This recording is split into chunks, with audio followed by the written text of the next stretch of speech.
nangangamba na ngayon ng PBOX na baka maging ang Metro Manila at ilang katabing probinsya ay makaranas na rin ng malakas na lindol dahil nga po sa Valley Fault System. Ano-ano nga ba ang mga lugar na mapipinsala ng tinatawag na The Big One?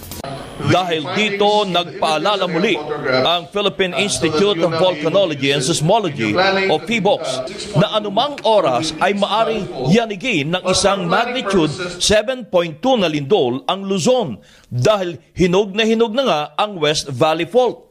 Ang 100 kilometrong haba ng West Valley Fault ay dadaan sa Bulacan, Rizal, Quezon City, Marikina, Pasig, Makati, Taguig, Muntinlupa, Cavite at Laguna. 84 na barangay mula sa mga syudad at probinsyang ito ay nanganganib yanigin ng isang malakas na lindol. Noong 2012 ay sinadya ng grupo ng KSP ang mga barangay na dinadaanan ng West Valley Fault sa Quezon City. Nag-umpisa ang fault line sa barangay Bagong Silangan.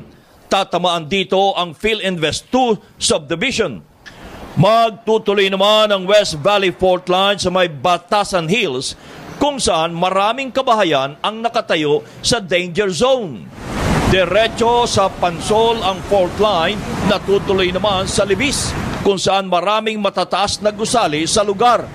Tuloy-tuloy ang fault line sa Blue Ridge kung saan naglagay ng mga muhon o markers para malaman kung saan dadaan ang fault line.